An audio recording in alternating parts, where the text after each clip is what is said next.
Hey everybody, happy Tuesday. Ready to get live with Dracaena Wines this morning.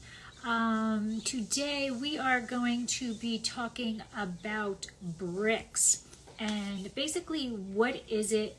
It really is, sugar levels in the grapes. In America we call it BRIX. It's not always called BRIX around the world. So there's a little, I think, some confusion of what exactly it is, how we measure it, and how it correlates to the good stuff, what we're drinking at the end. So I thought that was what I would talk about today. So first of all, very simply, BRIX is the measurement of sugar within a grape, okay? It is the amount of dissolved sugar in a liquid. And it was actually named after this guy named Adolf BRIX. And so in reality, 1 degree BRIX means that there is 100 grams of sucrose in 100 grams of solution. Okay, so 1 BRIX, 100 grams of sucrose in 100 grams of solution. Now, how do we measure the BRIX? So there's a couple of ways that we can measure BRIX. And the first one we do, out in the vineyard site is using this refractometer. So it measures the sugar levels in the vineyard. And if you think about back to high school time and everything, right, you remember refraction. Okay, so what it is as light enters the liquid, it changes direction. Okay, and that's called refraction. So refractometers actually just measure the degree to which that light changes its direction in that angle of refraction. So if you think back to this little cool magic trick, right? If you look at this pencil, right, it's in the water and right, the pencil bends. Okay, well, it's not really bending. We all know it's not bending now that we are adults, right? It's just the refraction of the light going into the water and then it makes it look like the pencil at that surface area makes it look like that pencil is kind of broken apart into two, and then magically you pull it out of the water and it's one part. Okay, so that really is refraction. So going back to the refractometer, this is what we use in order to measure the refractometer, and it really is actually super easy. And in fact, if you go to our YouTube channel, you can see Michael actually doing it in the vineyard, but it's super easy. Basically what you're doing is you're taking a grape, you're going to squeeze it a little bit so that the juice gets onto the prism or the lens, and then you hold it up to your eye while you look at light, and then there's a scale, and that's it. That's pretty easy for you to see. Okay, and there's like this blue line that's in there, and it tells you exactly what the level is of what the sugar level is in that grape. So as we go through the vineyard, we're picking different berries at different sites because we don't want all in the same cluster. We want to know what it is throughout the whole vineyard. So we're walking and we take it. And in that video that I mentioned earlier, you can see that one cluster was at like 26 and one was at 23, right? So you have to go through the whole vineyard to get the average. And this is one of the ways that we determine how or when we should harvest. So now it's, as I mentioned, it's not always BRIX levels. Okay, this is what I was talking about of what it looks like in the refractometer. So we're just looking right at that blue line, and that's going to tell you that whatever they were measuring in this picture was 30 degrees BRIX. Okay, now in Germany and Switzerland, there is another scale that they use. So they don't really talk about BRIX. Instead, they use the Oechsle scale. I think that's how you say his name, and I apologize to him if I apologize if that's not the correct way to say it. But this here is Ferdinand Oechsle, and he developed this system, the Oechsle system, in the 19th century. And he was a physicist, and what he does is it measures the weight of the grape juice or the must, and this is how German law determines what that Riesling or what that sweetness level is within the wine. So if you pick up a German wine and you see that it says Spätlese, you know that that has at least 76 degrees of Oechsle, okay? So the Oechsle system uses degrees. We use, BRIX numbers, kind of the same concept, okay? Now, once we get into the lab, we still can use the refractometer in the lab, but we also have what is called a hydrometer.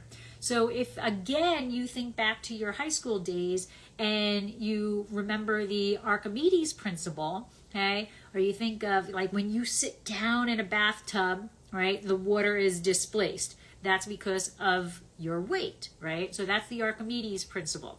So we can use a hydrometer, a floating hydrometer, to measure the specific gravity based on buoyancy. So the denser the liquid, then that would mean that there's more sugar in there. Okay, so that correlation is there. All right, so if there's more sugar, it's going to float higher. Okay, so this is another way that we can determine the sugar levels within the grapes. Okay, now the thing is that you have to be concerned with the temperature when you are taking that BRIX level, because the temperatures play an important role in the sugar levels that are inside that grape. So if we're just talking about an individual day, okay, the temperature spikes like we had during this harvest season, when we had those like 10 days of 100+ degrees, those sugar levels are going to increase. And they can be a false reading because sugar increases in temperature. And when you're doing the refractometer,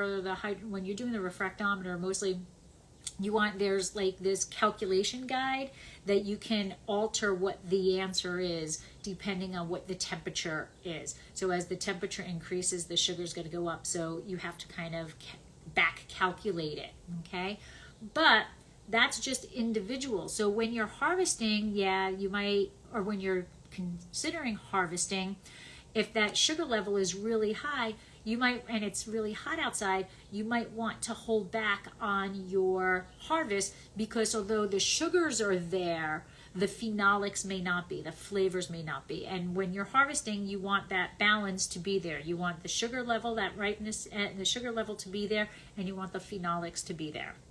Okay, so but when you take that the next step, and now you start talking about climate, right? We have warm climate or cool climate areas, okay? The climate is generally speaking, in cooler climates or weather, grapes have more difficulty ripening, right? It's tougher for those grapes to get to their ideal ripeness level. So less ripe grapes are going to have higher level of acidity, and that's why you get that tart flavor in that wine. But they also are going to have lower sugar levels because they haven't been able to get there. And lower sugar levels is going to make it a lower alcohol wine along with a lighter bodied wine. So with this knowledge, you can decide which wines you may like more. If you like the lighter, low alcohol bodied wines, then you're going to want to look to cool climate wines. Whereas if you like those fuller bodied, maybe a little bit more alcohol to them, okay, and maybe not so tart, a little, not so much of tartness, then you're going to want to look to warmer climate wines. Okay, so knowing this can help you before you even taste the wine, whether or not you're going to like it.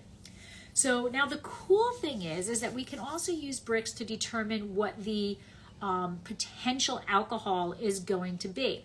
And what makes it even cooler, or to science dorks like me, what makes it even cooler is that the BRIX level, right, in the past, you used to be able to just take that BRIX level and divide it by 2.